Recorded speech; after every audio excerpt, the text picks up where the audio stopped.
కేంద్రంలో అధికారంలో ఉన్న భారతీయ జనతా పార్టీ జమిలి ఎన్నికలకు వెళ్లేందుకు సిద్ధమవుతున్నట్లు సంకేతాలు అందుతున్నాయి. ఎప్పుడు అనేది చెప్పకపోయినా ఈ ప్రభుత్వం 5 ఏళ్లు మాత్రం అధికారంలో ఉండదన్న స్పష్టమైన సిగ్నల్స్ ఇప్పటికే ఎన్డీఏ మిత్ర పక్షాలకు చేరినట్లు తెలిసింది. దేశమంతా ఒకేసారి రాష్ట్ర లోక్సభ ఎన్నికలు జరిపే ప్రయత్నాలు ఊపందుకున్నాయి. ప్రధాని మోదీతో పాటుగా కీలక నేతలు భాగస్వామ్య పక్షాలతో త్వరలో మాట్లాడే అవకాశం ఉంది. అందరినీ ఒప్పించి జమిలి ఎన్నికలకు వెళ్లాలని కేంద్ర ప్రభుత్వం నిర్ణయించినట్లు ఇప్పటికే వార్తలు వచ్చిన నేపథ్యంలో ఆంధ్రప్రదేశ్లో ఎన్నికలు మళ్లీ జరిగితే ఈసారి ఎవరిది అధికారం అన్నది మాత్రం అన్ని పార్టీల చర్చనీయాంశంగా మారింది. ఆంధ్రప్రదేశ్లో ప్రస్తుతం కూటమి పార్టీలు బలంగా ఉన్నాయి. 100 రోజుల పాలనలో చంద్రబాబు రేపు సమీక్ష చేయనున్నారు. మంత్రులకు కూడా గ్రేడింగ్ ఇవ్వనున్నారు. దీంతో పాటు పాలనాపరమైన ఇబ్బందుల్ని కూడా అధిగమించి వీలైనంత త్వరగా సూపర్ 6 హామీలను అమలు చేయాలని చంద్రబాబు నిర్ణయించినట్టు తెలిసింది. అందులో భాగంగా చంద్రబాబు తొలుత మహిళలకు ఆర్టీసీ బస్సులో ఉచిత ప్రయాణంతో పాటు యువతకు నిరుద్యోగ భృతిని కూడా అందజేయాలని చూస్తున్నారు. అదే సమయంలో రేపు ఎన్డీఏ శాసనసభాపక్ష సమావేశాన్ని నిర్వహించడంతో పాటు ఎమ్మెల్యేలకు కూడా మార్గదర్శకం చేయనున్నారు.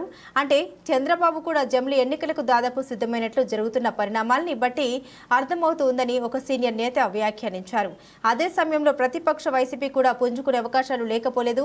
ఇప్పటికే జగన్ చేసిన కొన్ని జిల్లాల పర్యటనకు మంచి రెస్పాన్స్ వచ్చింది. దీంతో వైసీపీ నేతలు త్వరలోనే యాక్టివ్ అయ్యేందుకు కూడా జగన్ ముఖ్య నేతలతో సమావేశం కానున్నట్లు తెలుస్తోంది.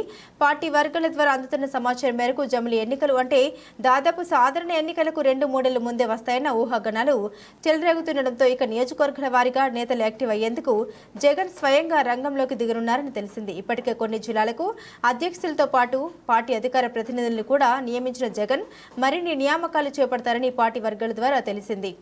జమిలి ఎన్నికలు జరిగితే ఈసారి కూడా ప్రజా తీర్పు తమకు అనుకూలంగా ఉంటుందని చంద్రబాబు భావిస్తున్నారు. వరదల సమయంలో తాను పడిన శ్రమతో పాటు ప్రభుత్వం చూపిన చొరవతో ప్రాణ నష్టం తగ్గించిన విధానం పట్ల కూడా ప్రజలు ఆకర్షితులయ్యారన్న ఫీడ్బ్యాక్ చంద్రబాబుకు ఇప్పటికే చేరిందని తెలిసింది.